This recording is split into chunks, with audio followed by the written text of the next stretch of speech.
computer. Okay, I have to start recording. So let me start the meeting, guys. So first of all, I would like to welcome all of you to the second Moving Forward RBE meeting. It's a hangout meeting today, so we don't have any presentation today. So let me kick off with the meeting structure. There will be 3 sections today, as you can see from the chat. Each one for you will have 3 to 4 minutes in each section, and if you exceed that time, you will be interrupted. So as you can see, section 1, it's a short introduction round where you're going to have 3 minutes to introduce yourself. Section 2, it's a discussion section. So the discussion question, it's how do you approach people regarding RBE? Section 3, it's another discussion section. So the section question is what do you think about the transition? So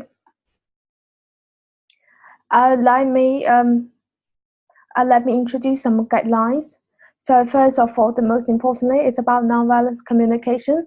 So let's communicate in a friendly and respectful manner. Let's avoid using negative words, sarcasm, or insult. Do not interrupt other people. Secondly, our meeting is for cooperative education and sharing ideas. So please avoid promoting specific projects, groups, or your own plans. However, if you have to mention certain groups or projects, please keep it in a minimum level. So that's all for the guideline. Already, let's start the section 1. It's time to introduce yourself. So here, everyone will have maximum 3 minutes to do the introduction. This is compulsory. So please tell us your name, your country, and your background in RBE. So for example, how did you know RBE? How has RBE changed your value and your life? How long have you known RBE? That's just example, so you can change. So who should we start from? Any volunteers for the first? Yeah, I can volunteer. Do you guys hear me? Yes. Yeah, it's my first meeting, so I can start with myself. So first, short introduction for me. My name is Shahob. I was born in a country by the name Uzbekistan, and I came to US around 2010. Yeah, when I came to US first time, I didn't know really English, so I'm still kind of working on it. But I was first time heard about RBE was around 2015. I think it was Peter Joseph's movie Zeitgeist, second one, I think. That's the first time I saw the Jacques Fresco's ideas with Roxanne Meadows. Then from that moment, I would just keep watching videos. And last year, it started clicking and some ideas started to make sense. And it really changed my way of thinking. I started to look at my problems differently, less emotionally, because I kind of found it much more useful looking at problems with less emotional tone. And what else? I also enjoyed the book The Best Money Can Buy. It was really a good book. And I also liked how Jacques emphasized on the semantics and proper communication, how sometimes we don't communicate well with other people, especially if between different cultures and different background. So I really like the ideas of semantics on RBE, and that's pretty much it for me. So, hello? Right. Yep. Nice to meet you, Shahu. Am I pronouncing your name correctly? Shahu. Yep. So welcome to the group. So who's the next? No, any volunteers? Steve. Okay, Steve. No. Steve, you're muted. Yeah. Yep. There. I couldn't see Shahub. I don't. Does he? Just Video? a second. Yep. Oh, Just a second. 1 second. It's my phone. My bad. Just a second. yeah. Right here. Right here. Oh, good. Okay, yeah, I see you. All right. Yeah. Anyway, I'm how long have I been in RBE anyway? Let's see. Is it back to me?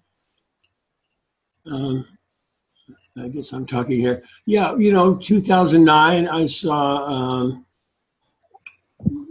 Zeitgeist Addendum, and so that's what got me into it. Yeah. Stephanie, you're going to have to mute some of the mics. I just did. Yep. Okay. Am I on again? Yeah, can you hear me? Yep. It's good. Yeah, can you see me? Yep. It's clear. You see me? Yeah, okay. Anyway, I'm into the RBE since 2009. And, after I saw the addendum, I started to think of ways that I could maybe help the movement because I have a background in video editing and movie making, written screenplays and directed some. And so I thought, well, I'll just try to make some videos that maybe can talk about what Peter Joseph and Jacques were talking about in a simpler way, possibly. And that's why I made this Zeitgeist game, the resource-based economy game, back in 2010 or 11. I don't know how any people seen that one. But then I made a video called "Money in the Future," which a lot of people liked. And then last year I ran for president, sort of just putting out the political platform that I would like to hear. And anyway, maybe some people saw those. So not that many people saw them, unfortunately.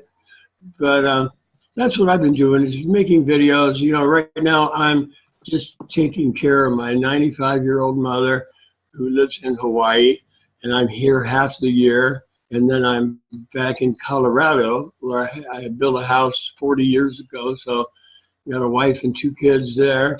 And so I'm back there half the time. And I would like to run for office seriously. Now on any level, just to be able to talk about these things, just to get it out there. It's one way to do it. I know we want to get rid of politics and don't need that in the future, but right now it seems to be the way, one way you can get information out there and just be talking about these things, right? So, but I'm half the year in Colorado and half year, so it kind of makes it difficult to do that. And I just kind of feel like I'm in limbo until Mother decides to head on to the next realm. And so I'm just kind of sitting around taking care of an old lady now. That's what I'm doing. Yeah. And talking about the RBE as much as I can. Yeah. So really nice to have you in the group. Have all of you guys check out the Steve's YouTube video. It's fantastic. Just check it out whenever you have time. So Steve Saylor for president. If anybody hasn't seen these, if you just type in Steve Saylor for president, you'll see my videos I made last year, and that's SAYLOR. Yeah, exactly. So okay. There we go. Steve, thank you. So who will go next? Who will introduce himself or herself? Jeff?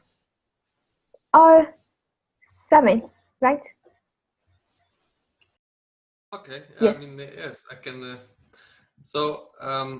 Let me open the questions so I can. In part 1. Just suggestion, so you don't need to go with it. So So my name is Semi, as you know, and first I heard about RBE about 2 years ago. It is very. I saw before the the movies of Zeitgeist movement, but my environment that I am raised in is so far away from progressive, so far away from, you know, open-mindedness. They are just in the system. They don't know anything else. They can't. It is not you know, it is like being a sheep, and what they give you, you just take it. You don't think for yourself or something like this. So I was seeing the Zeitgeist movie as they call, you know, anarchist. It's anarchism is a bad thing or something. By the way, I'm from Cyprus, so we have very few people that is against the system that is, you know, recent capitalist system, because Cyprus, as you know from the history, it's always dominated by imperialism, and lastly by England it was dominated, and just recently it is never free by governed by Turkey and governed by Greece, so it is not a free place. That's why it is our young people don't have much free thought. They don't think for themselves. And about 2 years ago, I just watched the movie and it made sense. And I said, you know, I knew it is all corrupt because, you know, all our politicians, I knew that it is not going anywhere, but I was hopeless. I said, the world is doomed. Just shut your mouth, watch it, whatever happens. But then when I saw this movie and it said that Jack Fresco's ideas, and I heard about it, I said, okay, there is other people there that is giving some answers, some solutions to those problems. And then I get hopeful, little bit, just not much, because it's still, you know, not widespread as I expect, but I know people like you out there working towards something. So that's why I decided what I can do my best, because they sent me to high school, just study science, and what to do with science, go to corporations, make them profits. And I said, this is what I want with my life, or I want something else for my children. And all this news, all these corrupt politicians, we are governed by Turkey now. I'm from North Cyprus, and it's all mafia. I know it's a big mafia. Even the USA, Trump is a big mafia. All those things, all is a big mafia. So I said I must do something about it. That's why I am participating in this thing. Thank you very much. Thank you for sharing your story. It's really inspiring. So who will go next? No, any volunteers? Oh no, okay, I'll go for alphabet. Andrew, go first. Sorry, you're talking to me. Sorry, I was doing a little bit of typing to the WhatsApp group a second ago, just making sure everybody knew that this was going on. Okay, so don't let that cut into my 3 minutes, even though I won't be talking for that long, I'm sure. My name's Andrew Lamb. I live in Richmond, Virginia, here in the United States. To put it into perspective, if anybody knows the recent events that were taking place in Charlottesville, Virginia, with the guy that drove the sedan into the mob of people protesting the alt-right here, I'm about 45 minutes away from that city. Less gloomy here. I'll take it off of that subject. 27. I've been a part of, I would say I've been a not active part of the Zeitgeist movement since about maybe 2011 when I first saw Zeitgeist Addendum, and I built up my knowledge base and began attending college for social sciences. Just about 2 years ago, I started a chapter here in Richmond at about March of 2014. So I've been slowly building up and trying to progress that way. Other than that, you know, I'm,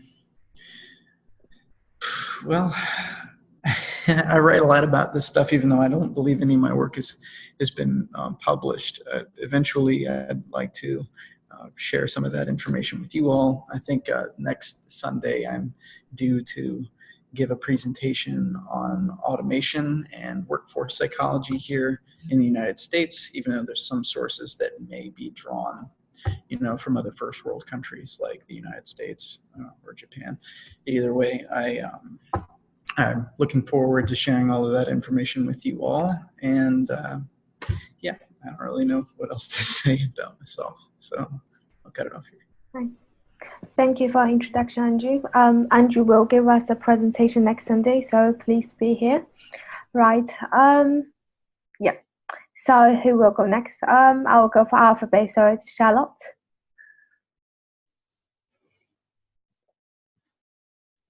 I thought everybody has heard so much about me. I'm going to wait until the end. Okay, well, here it comes again. For any of you who don't know, I was born and raised in the United States, and in 1983, I went to China. At that time, I was a communist. I was a member of the Revolutionary Communist Party, Maoist, in America. And I went to China in 1983, and I taught English there for 2 years. And I hung out in Nepal and India for another couple of years before coming to Europe. And I've been living in Holland since 1987. I'm an English teacher, and how did I get involved with the RBE? Well, naturally, after being in China, I got a pretty good insight into how and why communism wasn't working. And that left a sort of empty space in my life, because I have never been really happy with the system as it is. And so that left a sort of hole in my life. And I thought, okay, well, that communism didn't work. Time to give it up. Sort of like Simi, you know. Well, it all sucks, and I just have to have as much fun as I can. And when I die, it's all over. And then I saw the Zeitgeist movie in 2007. I said, oh shit, there are other people that know this. And that was just Zeitgeist 1, just finding out that there were some other people that knew how things were put together was just great for me. But I didn't have any idea about what to do about it. Later on, I saw Zeitgeist Addendum and found out about the Venus Project. And like everybody at the time, I had the idea, yes, this is the way forward. But, you know, I've been sort of standing on the sidelines until this past May, when I went to the hospital to get an operation. And when I came out, I found out that Jacques Fresco had passed away. And Stephanie posted, well, why don't we all put Jacques' picture on for our profile? And I said, yeah, great idea.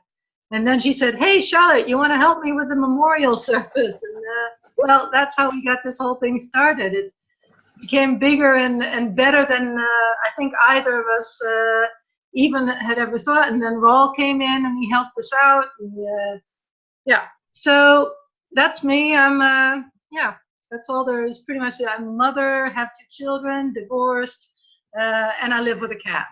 Okay, that's it. Thank you. Thank you for an amazing introduction.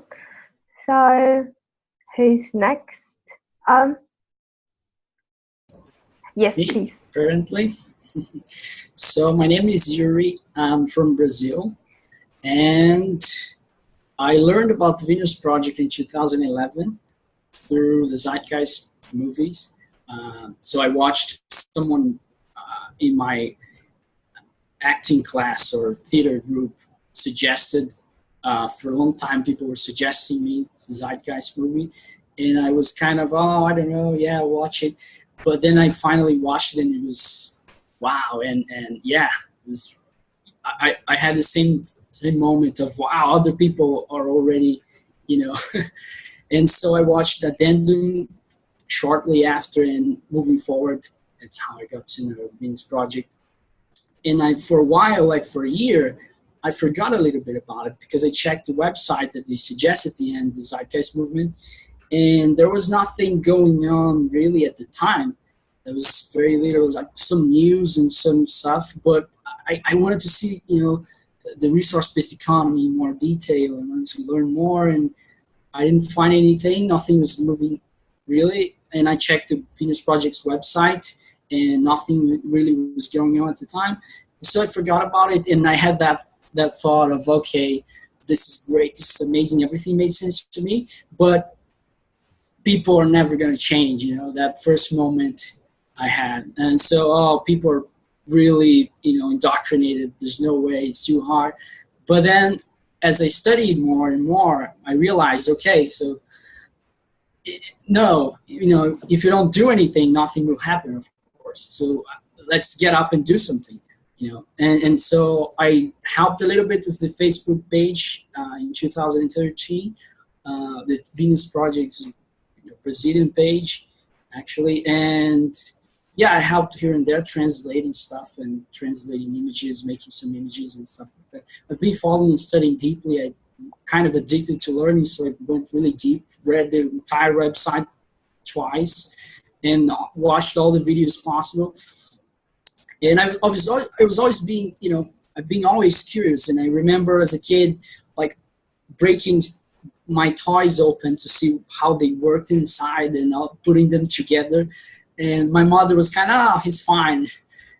He was used to that. And questioning my whole life, questioning things, and I faced this friction all the time by asking questions. How things are the way they are. And I never accepted that. And so I studied a little bit of programming as well and followed technology. So when I got to the Venus Project, all the pieces clicked together. And I knew it was possible because of the stuff I was learning in the past and following the technology, state of technology. So I knew that was it's feasible. So basically, that's basically it. I've been initiating a project to transition, but that's something very early development. It's to help to ease the transition, nothing fully, but anyways. Yep, thank you. Very well said. So who's next? Nunu, would you like to introduce yourself?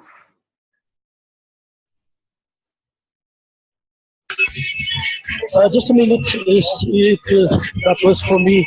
I am trying to get away from the music, and I'll do my presentation. So if the background music is too loud, just inform me. I will begin now. So I'm Nuno Souza. I'm from country here on planet Earth, or as I like to say, a region called Portugal. I started in contact with RBE back in 2008, 2009, when I accidentally discovered the Zeitgeist movie. And since then, I was involved with the translation team here on Portugal for about a year. Then I had some time, some pause from the beginning of 2013, and in 2013 I became more active, mainly with the Zeitgeist movement, in touch with the Braga chapter. Here Braga is a city in Portugal. I help organizing 2 Z days there in Braga. I have since then I became active mainly on Facebook, and I'm also a contributor on the transition website, thetransition.org. I developed a work there. It was mainly to hyperlink all the websites. My background, I'm an electronic engineer. I was graduated 12 years ago. I have a strong background on math, physics, and electronics, and I worked as a software developer. I work also as a trainer, mainly in technologies and some sciences. And I'm not working since 2011. I think that's it. Yep. Thank you. Thank you for Nunu's brilliant introduction. So, Jeff, would you give it a go? Yeah, we can go, I guess. Yep. So basically, I'm a 29-year-old Canadian, almost 29, and I'm in a wheelchair. The reason I'm in a wheelchair is basically you live fast, you die young. I lived a little fast, and I am where I am today because of choices I made. But whatever. Since I've been in a wheelchair, all I've been able to do is basically research the internet and learn anything I could. So I've used that to my advantage to learn anything I could learn about anything. And now to do my part in society, I don't have much of a background, but I'm trying to run for mayor to bring the RBE to capitalist society. I don't really know what else to say. Yep. Thank you, Jeff. That's really inspiring. Jeff had sent me a book. He wrote this book about RBE. So if you guys wanna read it, I can send you the link, or Jeff will do. Right. So who's next? Aldo, would you introduce yourself?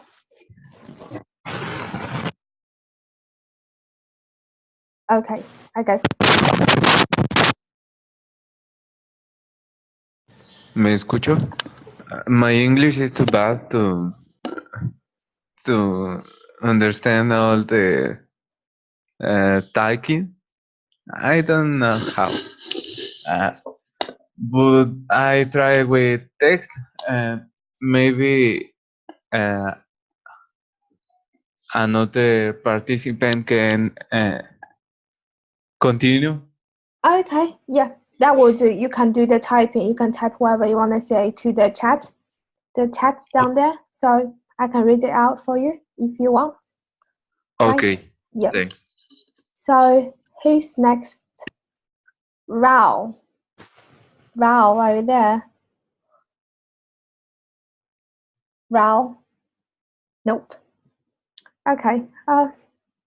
He will come back. Yeah, I'm here. Yep. Would you like to introduce yourself, Can you hear please? me? Yes. Am I breaking up? Yes, you are. Hold on.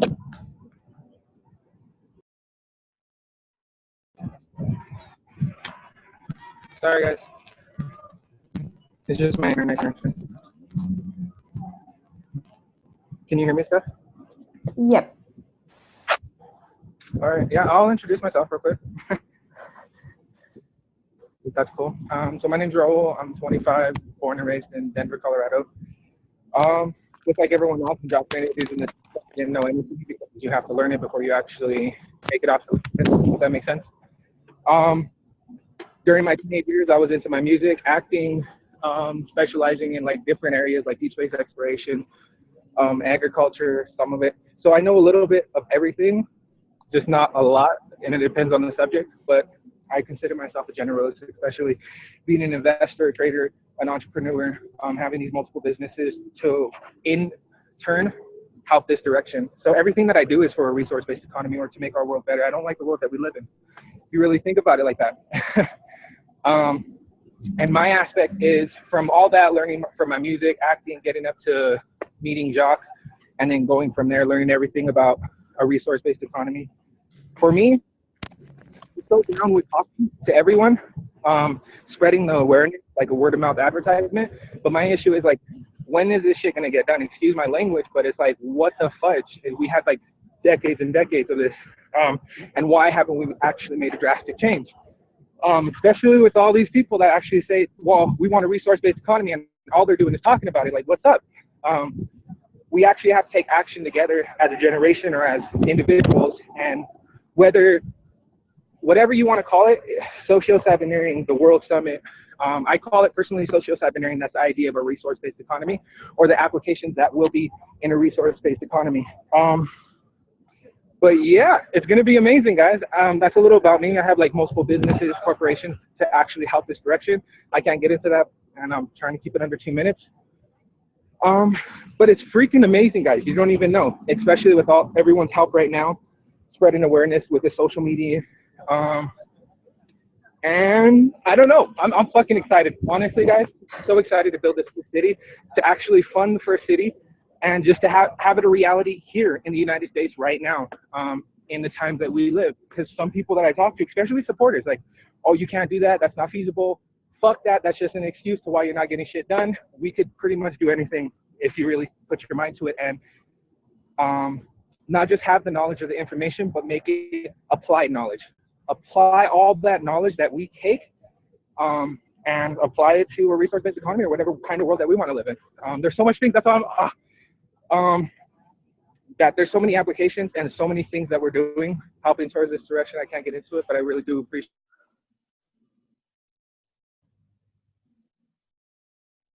so much. Okay. Thank you so much. Thank you for Ralph's passionate introduction. So here comes our Tony. Tony is from England. He's a founder of the World Summit. Tony, would you like to introduce yourself? Just in time. That was quick. I only just logged on. Thank you. Hi, everyone. I'm Tony. Most of you guys and girls know me. I'm a house husband. I'm 47 and full-time activist. I work a lot on the World Summit Group, which is a unifying group that is trying to unify groups and individuals around the world, because we believe that the present system doesn't work the way it should be. So instead of fighting the existing reality, we might as well build a new one to make the old one obsolete, as what Mr. Fuller says. Very famous quote, that is. Yes, we're really busy with that. We nearly got a website up and running. We're going to start doing presentations on a weekly basis, and we're going to try to get a newsletter out as well, saying what we do, and also what other groups that have joined the World Summit, what they do as well, so they can use the World Summit Group as a platform to spread the news and so reach more people. And it's kind of a cross-pollination of groups and ideas, you could say. That was it really from me. Anybody want to know my hobbies? Go for it. I love bushcraft. I've got 9 times out of 10 my hammock is out in the back garden, and if I can, I disappear into the woods with nothing more than my hammock, my hunting knife, and a water filter, and I'm having a great time just away from everybody else. I'm a great Harry Potter fan. Even though we always are very serious, I like the fantasy world as well at times. It should be allowed. That's more or less me. I like spending time with my kids and my partner. So yeah, that's all of me, guys. Thank you for Tony's introduction. So I guess it's my turn. So hi everyone, I'm Stephanie. Most of you have known me. Yep. So I'm a PhD student studies in England. I first knew resource-based economy through the Zeitgeist Movement movie. It was really inspiring. After I watched that movie, I feel like, no, I need to do something. So ever since then, I started to talk to people about resource-based economy, but apparently that wasn't enough, because it just not enough. We have to do more. So until this May, Jack Fresco passed away, I felt so upset. I really wanted to meet up with him in person. So but I couldn't apparently. So I was like, why don't I just set up a Skype online meeting?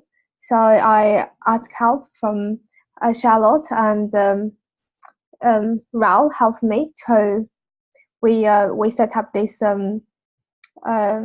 Jack Fresco honorary meeting in May. Then we got some good feedback, so we thought we could continue. So we got the moving for RBE. So here we go. We got the regular meeting for online learning, because RBE is a mindset, so it's all about learning. So it would be good if we learn together. So here we go. That's pretty much all about me. So Yao, he doesn't like to talk in camera. So could anyone read out his? I could talk again. Yes. Sorry, who's I didn't really say why I got into a resource-based economy. Yes. And that was because I only found out about Jacques Fresco maybe like 3 months before he passed away. Like, so I'm completely new to this movement. I've only recently watched the Zeitgeist movie, and I haven't even watched the amended one yet. Addendum, I think it's called. Yeah.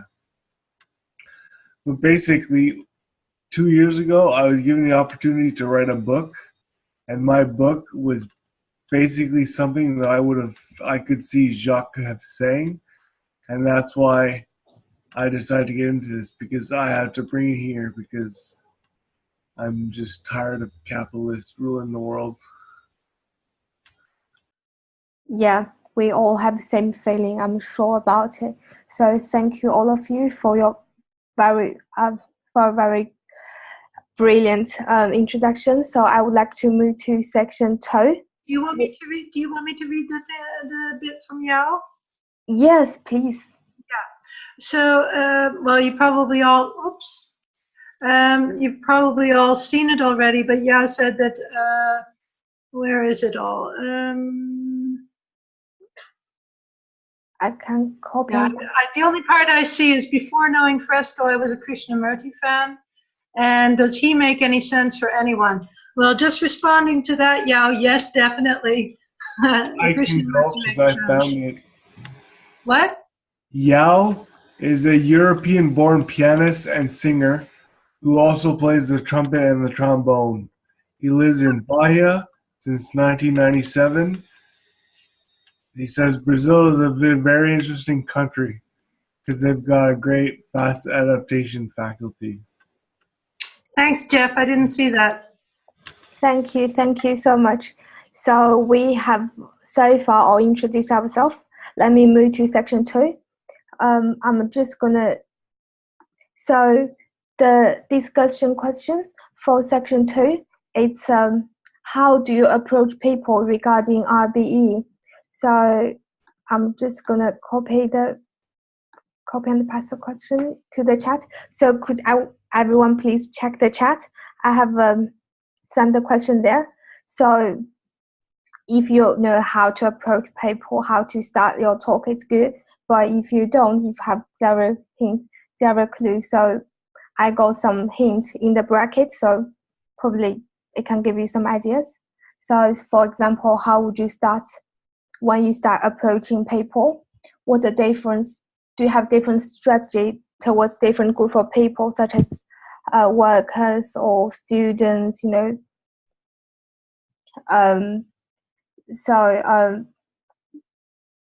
What could you tell me, like your successful approaching example or your failed approaching example, and what can you learn from it? A just suggestion. So, but if you have your own clue, just go for it. So, I don't know who wanna give it a go first. Can I start out, because I've probably got the least to say? No,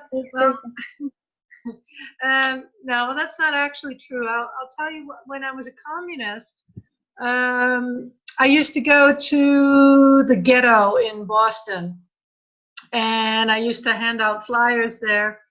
And on May Day in 1983, that was just before I left the state, I was in Harvard Square and I had a big sign with the rest of the communists, and we were demonstrating for workers' freedom. Now that I'm a RBE supporter,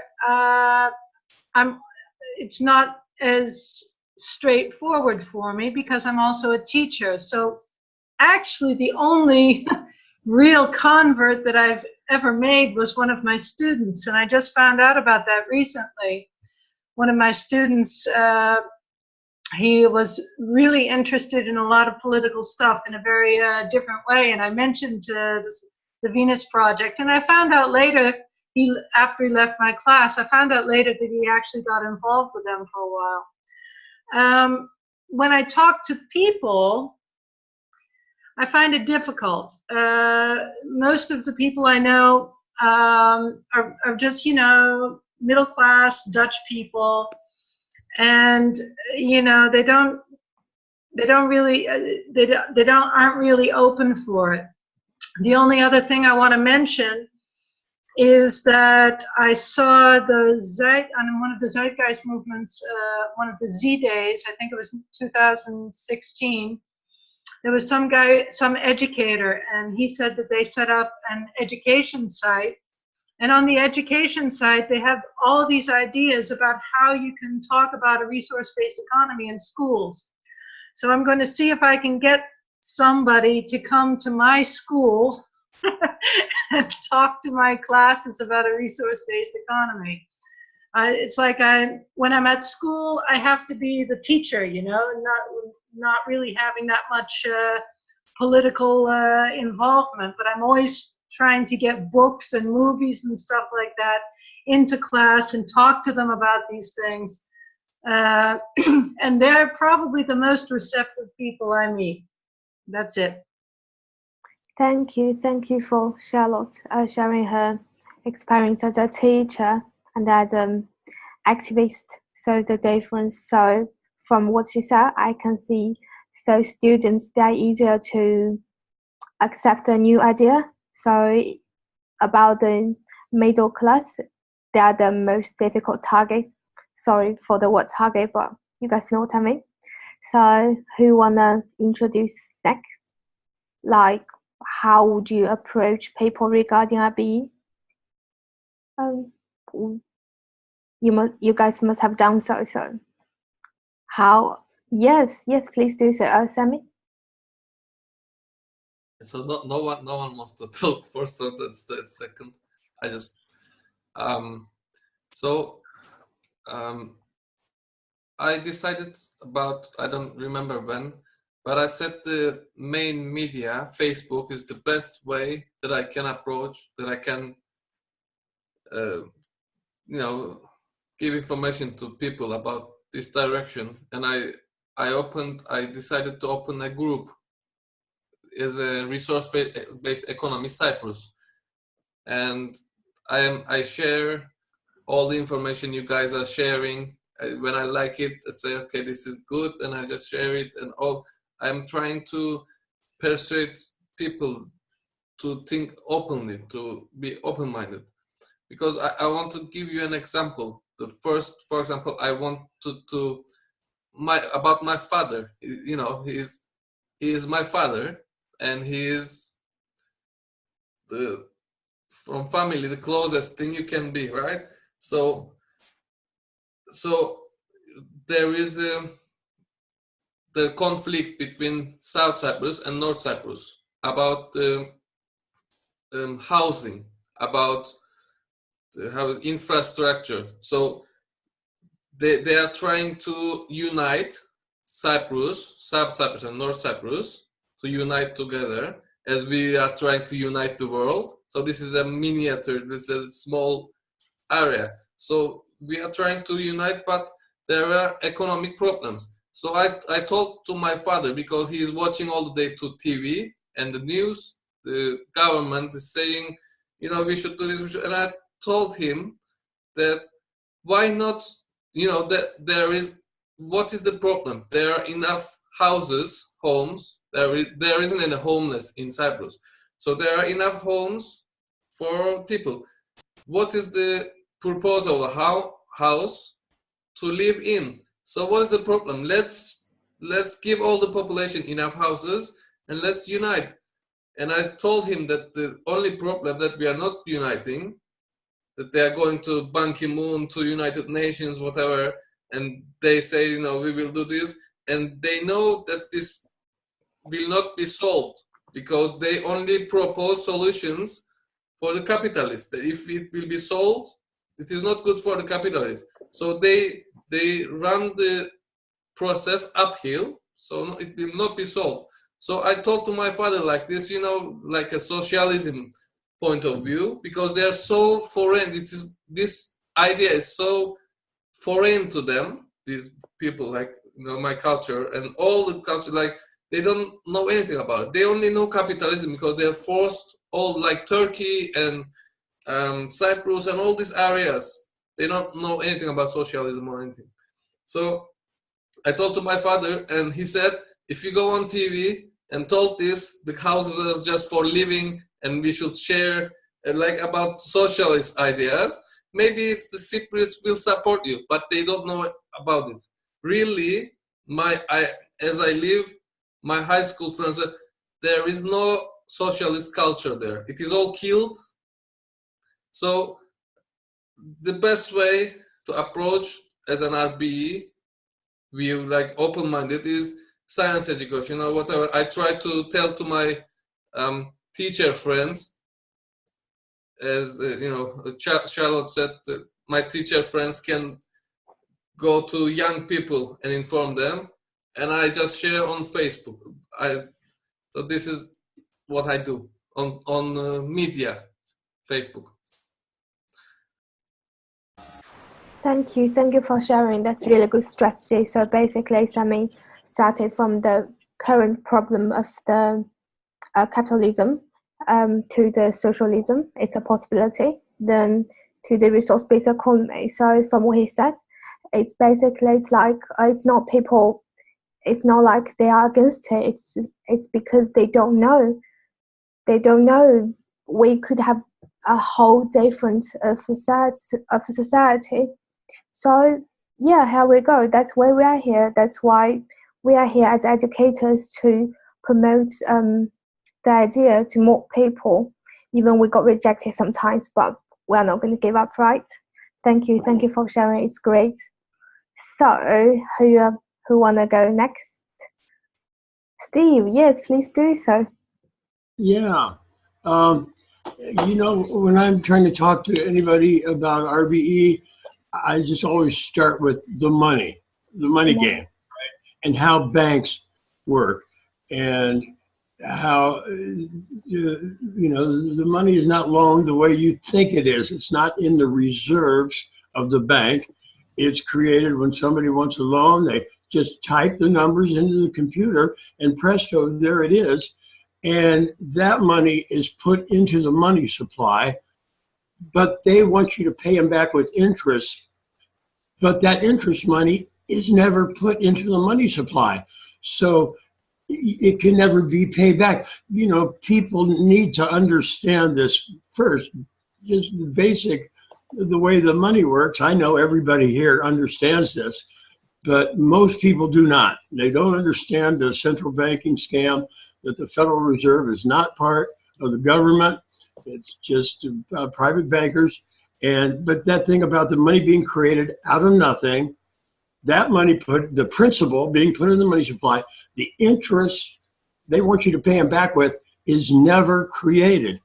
That doesn't exist. And that's why I saw the statistic that there's $80 trillion in the money supply, but there's $200 trillion owed back. And that's just so extreme now. You can try to understand that it's just a Ponzi scheme about to go bust at some point. So that's the first thing that I hit people with, you know, right off the bat. You've got to understand that. Then you have to think, well, we're in an infinite growth economy. You got to get to this point. We're on a finite planet, and yet we have a system that's all about using up our resources as fast as we can. just to make some more crap to sell. You know, what is that all about? Do you understand how completely unsustainable this is? The infinite growth on a finite planet? So that would be like the next thing I hit people with, you know. And then I would talk about, you know, certain ways that the system works against us. Because, you know, if we poison our water, if we can't drink our drinking water, this is actually good for the people who make water, bottled water. You know, so doing something that's bad for us is good for business. And if we were able to take care of our water and have clean water again, all these bottled water companies would go out of business. And then, you know, I have quite a few examples in my video, the president video. The second one is how the system works against us. And I give 10 examples of how the system is just so backwards and how it's killing us. And so, you know, on those, and those are the first three things I do. And if, you know, if anybody's open at all to facts, they will understand how backwards this is. And then you get to the point, well, what can we do? Yeah, well, as long as these guys have got us, you know, got the hold on us in this system, it's just going to be so hard to make that change, you know, and that it's going to just take a lot of people waking up to that. And eventually it's going to take the militaries around the world to be on the side of the people. That's how I think it's going to change once the bankers and the corporations no longer have support of the militaries. Then it might change. But, you know, I've been for 8 years, I've kind of been putting this stuff out, and I see it change slowly.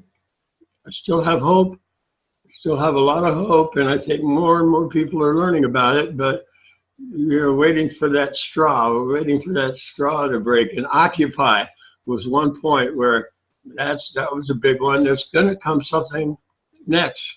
Something's going to come along, and it's going to be a bigger straw to break the camel's back. And anyway, I'll just leave it there. I just wanted to say the major points that I try to hit on when I talk to somebody who's not aware of this. That's what I do. Okay. Thank you for Steve's very organized approaching strategy. So basically, he gave us 3 approaching strategies. So first of all, it's to illustrate how money is created. I believe most of you have watched the Zeitgeist Gundam. Which one? The first one. Sorry, not the second one. It's telling us how money is created. So 1 million from the bank can end up with more than 9 million in the market. So it just doesn't make sense to us. So the second point is we need to tell people that we're not in a sustainable society. Everything is not sustainable. The way we use our resource, it's not good for our own development.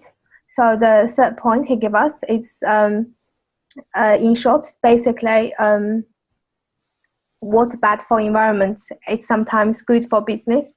Yeah, that's true, because as an economic students, they sometimes measure the cost of the pollution. But I really want to say there's no cost of pollution. It's because life is, you can't value lives. If you kill someone by pollution, it's not something that money can solve, right?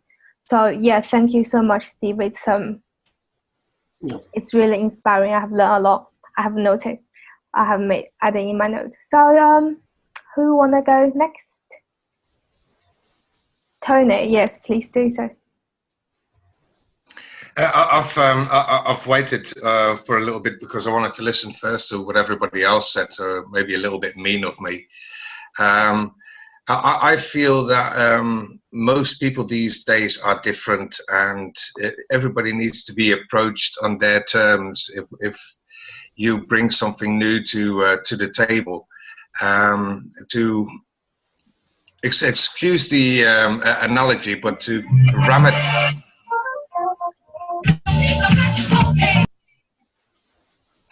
Yes.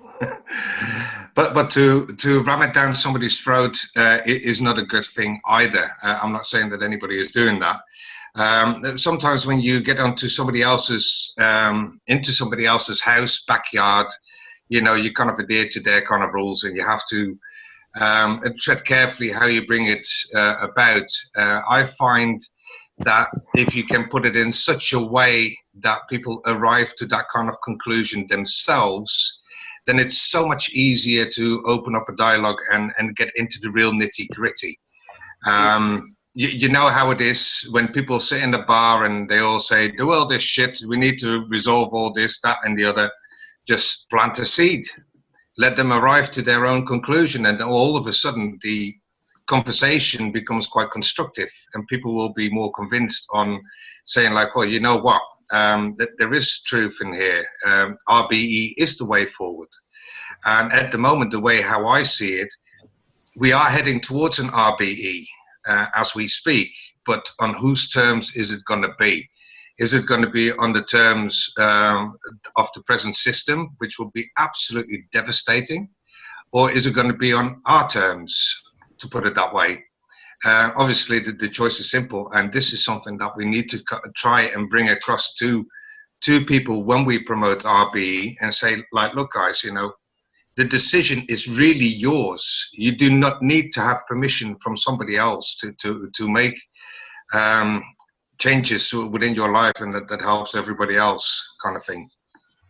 So yes, I'd approach it on everybody on their own turf and let them arrive to their own conclusions. And then, like I said, it's easier to talk to each other.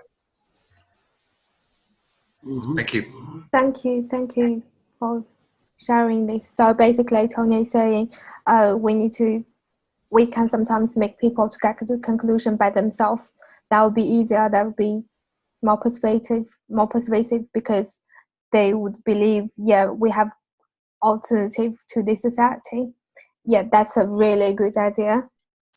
I forgot to say, I do apologize, that the majority of people are still stuck in their comfort bubble, and to break through that is quite difficult. You know, this is where I say, like, people have to arrive at their own decisions, and this is more for the people that are in their own comfort zone or kind of ignorant to the fact that things are going kind of pear-shaped at the moment. Sorry, I should have added that on earlier. Yeah, so basically we need to share more facts of what is really going on to the people who don't know what's going on, right? So yeah, who wanna give it a go next?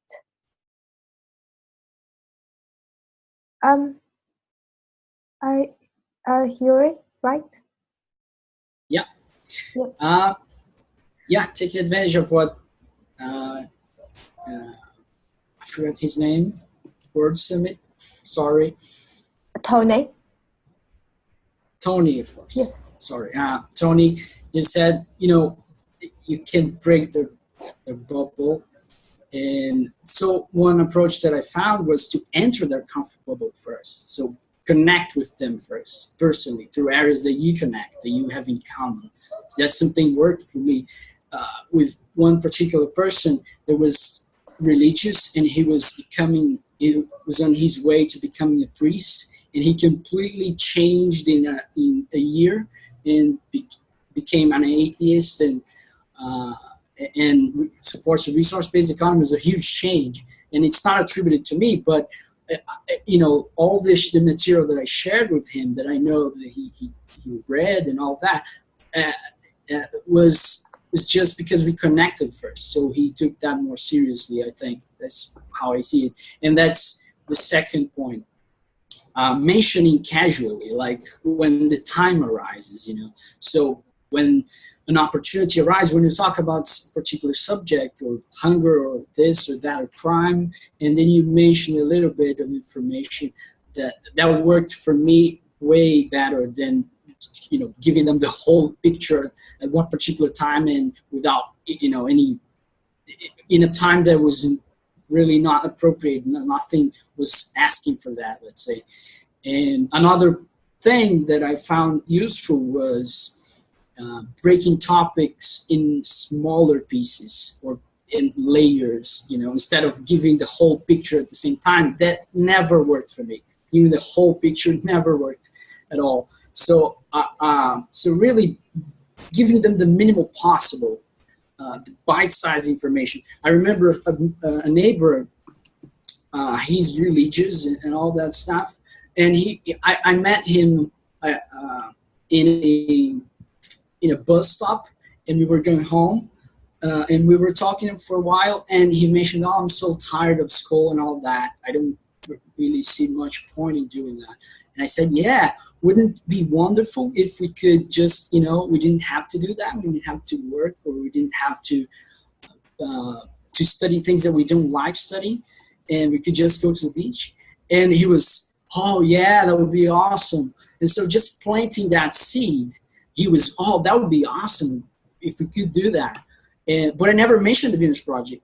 So my approach would be give more and more information, fundamental level information or inspiration, to then present the proposal. So that worked for that guy, I guess. And I like also using examples. Like, it worked for me in one case. The guy was completely against what I was talking about, and he was saying, "Oh no, you're talking about distributed socialism and this and that." It was crazy opposition and labeling. And I said, "Man, it's just like the public library. So, but instead of books, you grab a camera and you use the camera and you return when you don't need that anymore, or you keep if you want to continue to use, and an instrument and guitar or whatever." And he was, now it makes sense. Wow. He still couldn't see how the mechanism would work to allow for that, but at the particular time he understood at least that principle. So that worked for me, and especially visualizations, videos. The most you can show, and I think even some surveys show that if you show a graph, people believe you more if you just tell them the data. So give some visualizations, some animations, and that's harder to do, but I find that works better for me instead of just talking. And it also, curious people. It works with curious people, not much with people that think they are right. That they are already, their minds are made up. So even if they are educated in some areas, intelligent people coming from a nice background, rich families, they refuse to talk about a particular subject if they think that they know better than you do. Yep. Thank you for sharing. It's basically you already told us we can start from really small piece of information, so we can bring down the big topic into bite-sized information, so it's easier for people to accept. It's really practical, and yes, we should try that. So Rao, could you give it a go? Rao? Hey, yeah. So I wanted to say, first of all, if it's cool, I can't wait to actually work with Steve, because I'm so intrigued in what he's doing. Just because whatever he's doing, hopefully it will help towards this direction, as being, whether it's president, mayor, as Jeff, or anything else. So I really wanted to say that because Steve, you seem pretty amazing, just towards you, if that's cool. Either than that, I hope I don't get this wrong, and I hope no one repeated this, but I'm at an event, so I could only hear so much at the same time, so my bad. I do apologize, Steph. But I was going to say, I think of it in two ways. You could be conservative about it or aggressive. I'm more aggressive when it comes towards introducing ideas or something to someone. I'm like, hey, what's your name? You like money? And I'm like, well, it all depends on if it's a resource-based economy or my business. For a resource-based economy, I'm like, yo, do you guys like money? And they're probably like, yeah, sure. Yes. Well, why do you like money? Well, this, and this. Is it really that you need money?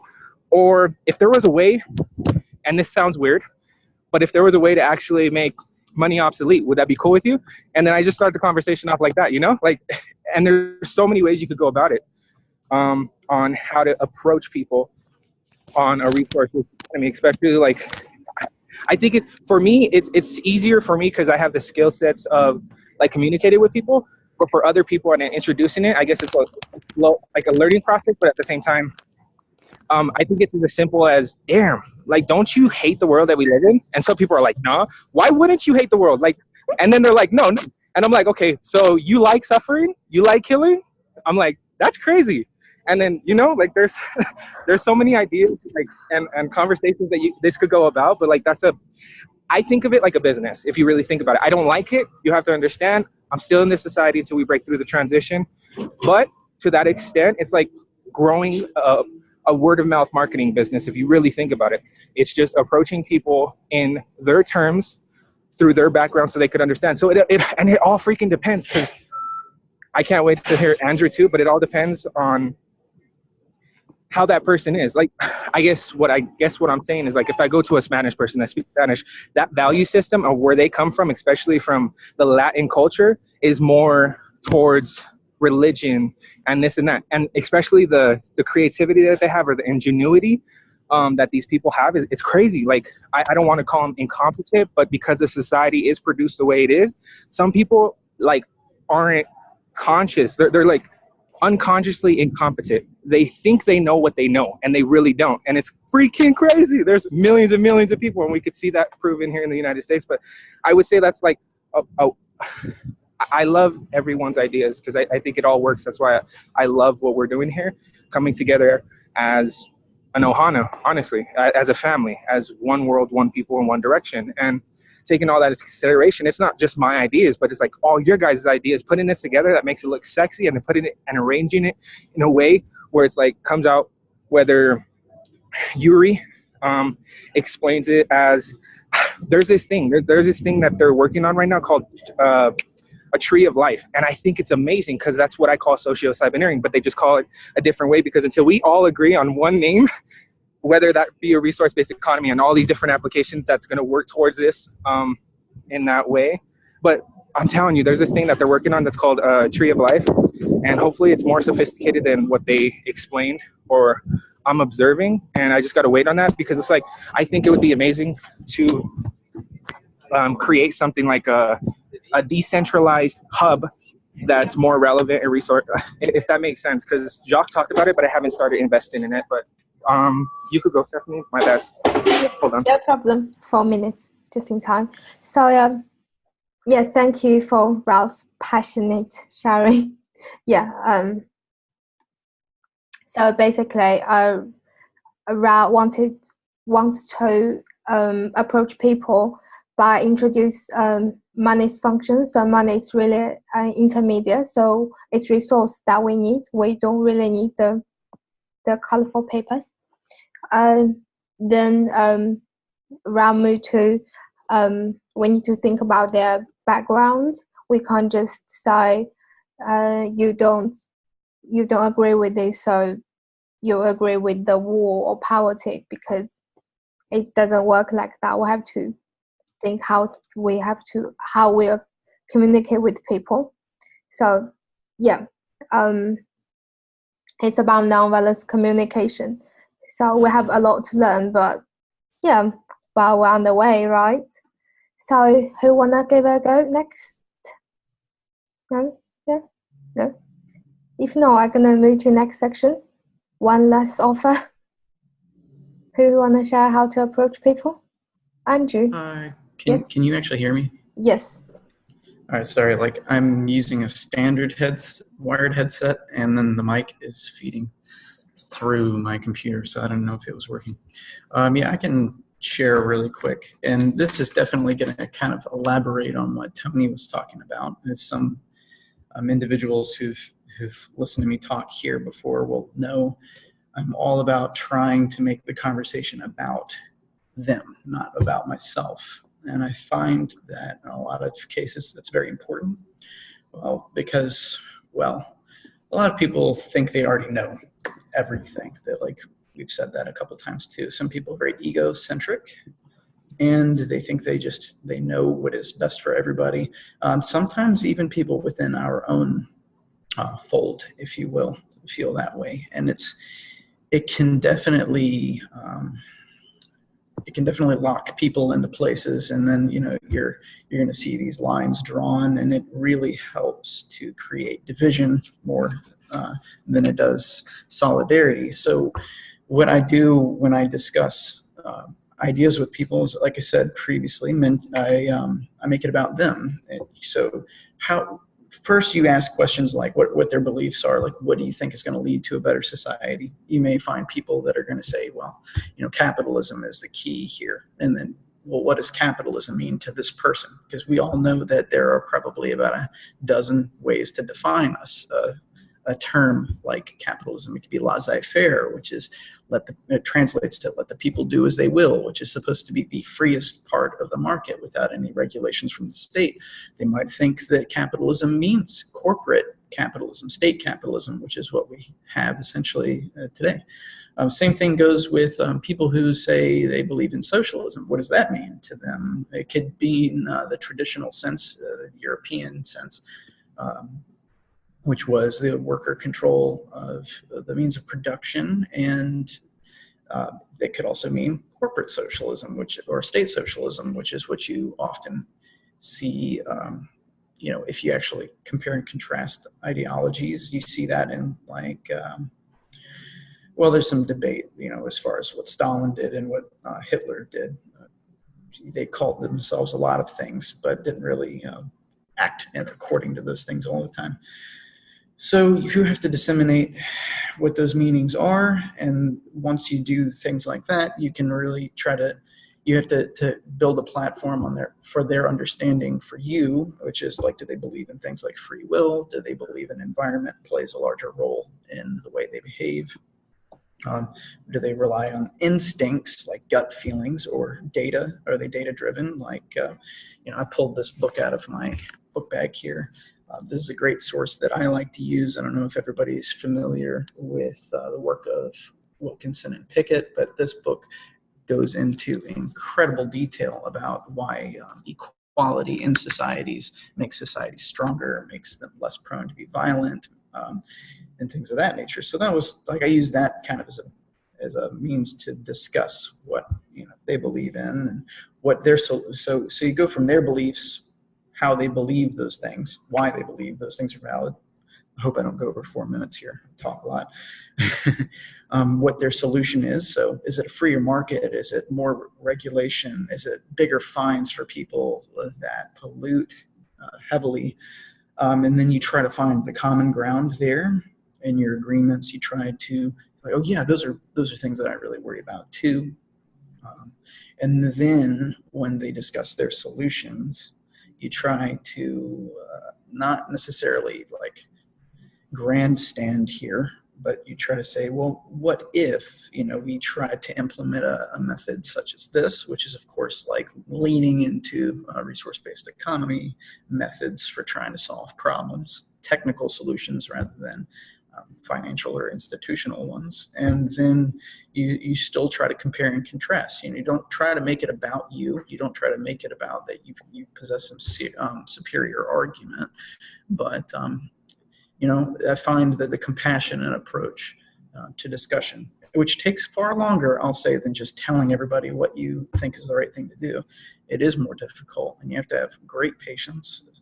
Like I mentioned in my introduction, I live in a state where, like you saw, most of you have probably seen on the news, a angry white supremacist guy drove his sedan into a mob of people protesting Nazis and stuff. So it's difficult here, but you got to be patient and find out those true meanings and try to work with them on that.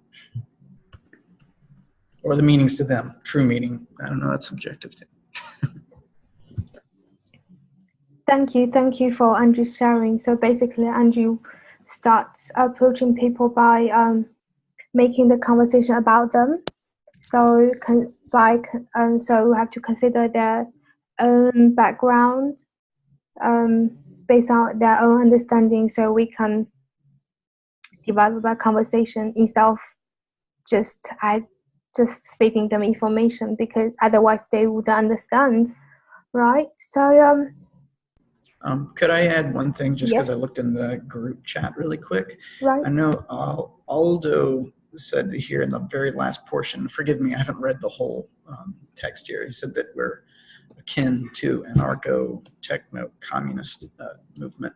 Now, I would be very careful about using labels. There's a stigma to it, and that I think that's the largest reason why people like Jacques Fresco and Peter Joseph and a lot of the people that work very close to them avoid using terms like that. Now, there may be some similarities. I highly recommend checking out Charlotte's previous presentation. Unfortunately, I wasn't able to stay for the entirety of it, but I tell you that the intro into discussing the, what socialism is, what communism is, according to the people that created it, and even the altercations that some authoritarians used it for, that may not have been historically what it was supposed to be, definitely helps understand those things. But if you try to, well, let's just say you approach a right-wing capitalist for, you're trying to discuss those things, and you may take my approach to it, when I was talking about here, and make it about them, and then they want to know more about you. If you use a term like that, it could throw them completely off. You want to talk about it from a scientific perspective, a logical perspective, and that you have sufficient data, like in stuff like this. Definitely check this book out.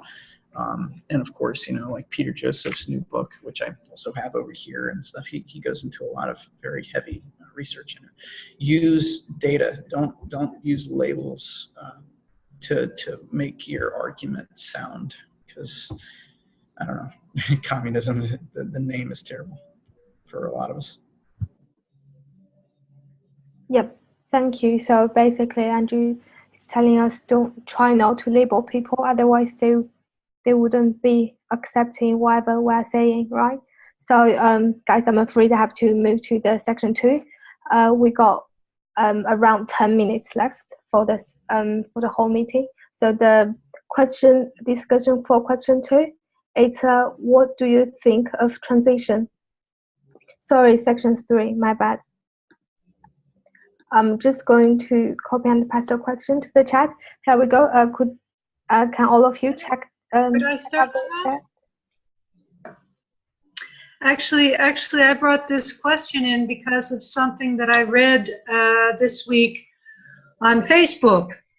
And when I did the presentation on the differences and similarities between communism and RBE, one of the things that I mentioned was that Marx developed 6 economic stages, and socialism was the transition to communism. And what was always sort of a question, and I think for a lot of people, when you talk to them also, is, well, RBE sounds great, but how do we get there from here? And everybody that I talked to also here in the group keeps on coming up, yeah, this could be a transition, this could be in transition. This week, I read somebody on Facebook, he asked the question, if people thought that, well, let's say the big organizations for RBE were actually just doing it as a way to keep the intelligent young people, give them a way to vent their frustration and their anger.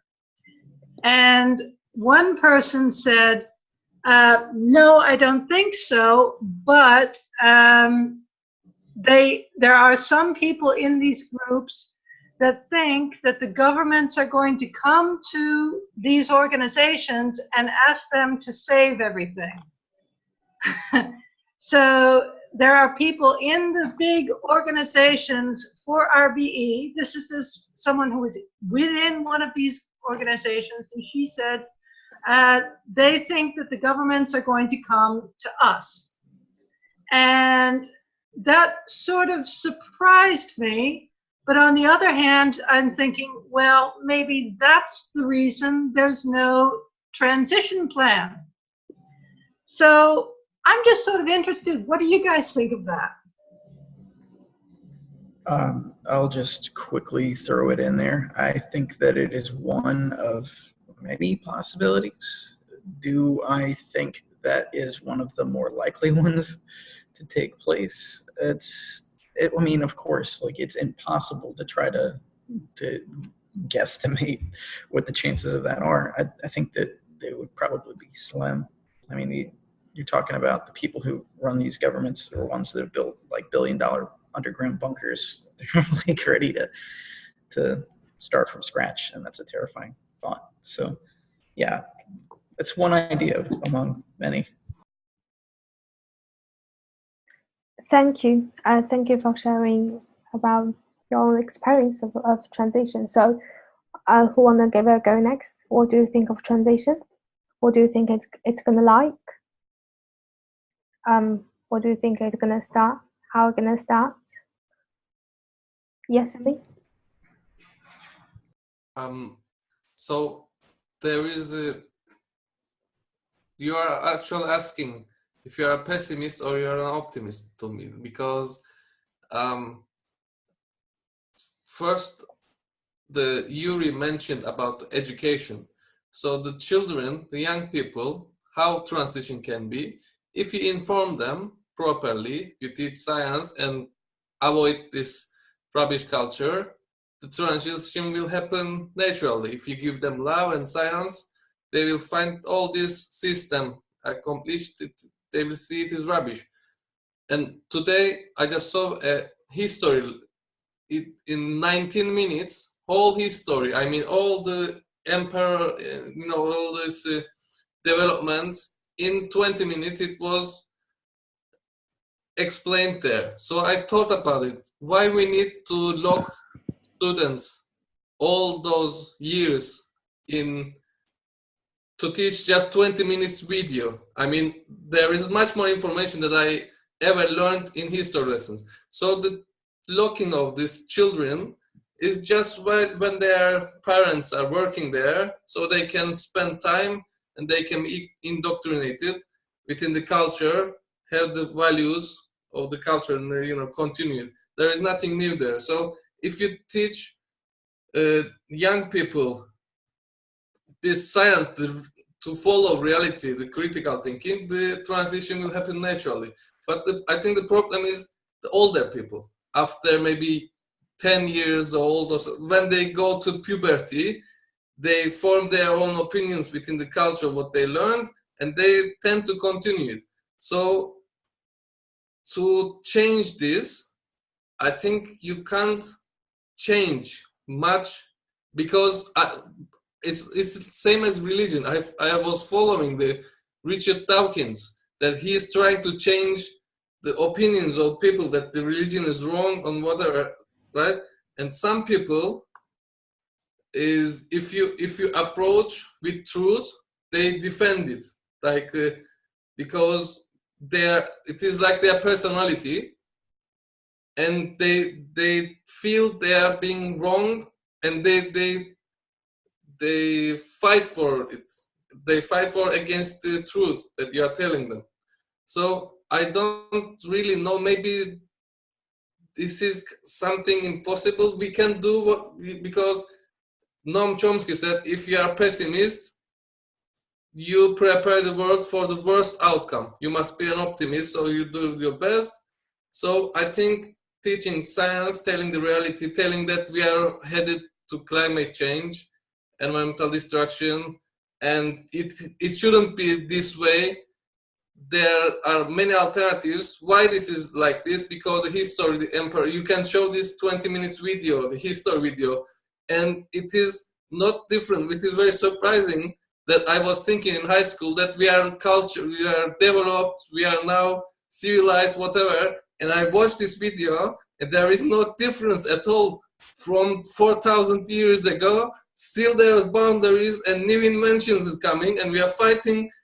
What is the difference? Nothing. I mean, yes, some improvements about slavery, but it changed forms, but nothing big difference. I mean, I want to see the whole world like united at the end, like there is countries shaping an all big country, like a whole world. Like this is the transition. Yeah. But I want them to dream about it. Yes. Thank you for sharing. Thank you for the idea about the transition. So we will have less 10 minutes, so we'll have one people give it a go. Yeah. Yep. Yeah. Would it be Tony, okay you if go I? later. Yep. You probably have 2 to 3 minutes if that's okay. Okay, yeah. I think that there is one crucial thing that a lot of movements that support RBE tend to overlook, and it has been a general focus in my life, and that is anthropology, and that is the study of culture in different pockets, places, regions, countries all over the planet. Now, we have to understand that there is no one end-all be-all solution in order to get a resource-based economy rolling. We do understand that we have to act as a whole, as a planet, in order to curb these problems together, but we have to remain flexible. Like, we have to think about cultures like the United States, for instance, whether it's capitalism, crony capitalism, whether or not you differentiate the two, which, like myself, I don't. What is it that you can use in this culture to try to create that change? And anthropology kind of helps you understand that. And how would you get a resource-based economy to unfold, in a country in South Africa? You have to appeal to that culture in one way, shape, or form. So to ferment the resource-based economy, it all depends on those regional differences, and you have to be able to create a step-by-step system, I believe, for each different type of culture. So yeah, I mean, that's actually when I first started my college experience, even though I'm in the social sciences program now, I've greatly considered anthropology because it would allow me to travel all over the planet and maybe help develop different ideas for transitional methods in different cultures. But yeah, it's that's my argument. Like, I would love there to be like one solid answer, and I think that's where people like, the people who wait for the governments to come to them, I think that's the problem that they may be comprehending, that there is no one solution, and they're waiting for the people to come to them, and then they can try to assess how to go about those things. I don't like making excuses for people who also just don't do enough, but I can understand there's a large, complex thing behind a transition for everybody. Yep. Thank you for sharing your idea of transition. Tony, you will be the last one. Tony? I'll try and make it quick. When I read the question and when I heard about the government approaching us, I'm thinking by myself, when there's two ways of transition, in my eyes, this is my personal opinion, is going to happen. One transition could be a forced transition by the present system as we have now, and we've got no choice in what is going to happen. The other transition, how I see it, is going to be full of confusion, and this is where we need to be united, all the groups together and all the individuals, to catch the people that do not know what is really happening. Because of being so ignorant for such a long time, to have a change like that happening overnight is going to be a shock to the system. So it needs to be handled quite softly. I do think that the government needs to be involved at one stage, which is a handover from the governmental system to the resource-based, let's call it the Wisdom Council for now, just as an example, who actually make educated decisions on things instead of having glorified accountants make decisions. However, if we have the flip side of the coin and we carry on the present way as we are now, then a resource-based economy will happen as well, but then in very different circumstances than what we are thinking of. Okay, that was me. Thank you. Thank you for sharing your ideas, Tony. So I think we're gonna end this section. So before we end this section, I just want to quickly mention an idea. It's called universal basic income. I think some of you have heard about it. So it has done an experiment in Switzerland, or I don't remember, but guys try to check it out, because imagine if everyone has a universal base income, we can do the real things we like, so no one gonna do the waitress anymore, right? So just check it out, right? So before we end the meeting, Charlotte, would like to give us some suggestions about next presentations, please, Charlotte? Yeah. Sorry, just got a message from somebody who was supposed to come tonight. He just asked, "Oh, is it still going on?" Yeah, so I just wanted to remind you guys about the coming presentations, and this whole idea of transition is one of the things that this group is really looking into. We're having Andrew next week, and he's going to be talking about automation, which is definitely going to be a major force in the whole transition into the future society. And after that, we've got a presentation by Raul and, oh, what's his name again? Oh, a guest speaker. It's on the website, on cryptocurrency. Now, cryptocurrency is really interesting to me, because I think there are maybe possibilities how that could play a role in transition, in moving to another kind of society. Nicholas is going to give us a presentation after that, talking about a different way of automation, more into artificial intelligence. And I just have got a new speaker for the end of October. He's set up a group called Copiosis. I mentioned this group last week, and they have also RBE oriented program, but some people say that this looks like a viable transition sort of thing. So, and what you say, Stephanie, this is also something I'd like, for us to get educated in. I think just like everybody's saying here, we cannot say how transition is going to take place. There's a lot of factors happening from themselves, and they could all play a role. So in the Moving Forward Learning Network, we're trying to get speakers also from these different trends that are going on, so that we know about these things and we know what kind of effect they can have. Thanks, Stephanie. Thank you. Looking forward to that presentation. So I'm afraid I have to end the meeting. It's time. So I would like to thank everyone to join the meeting. And please don't forget, we will have another presentation next Sunday. Andrew will be our presenter. So I would like to thank you again, and see you next Sunday. Thank you. Bye, guys. Ooh, thank you.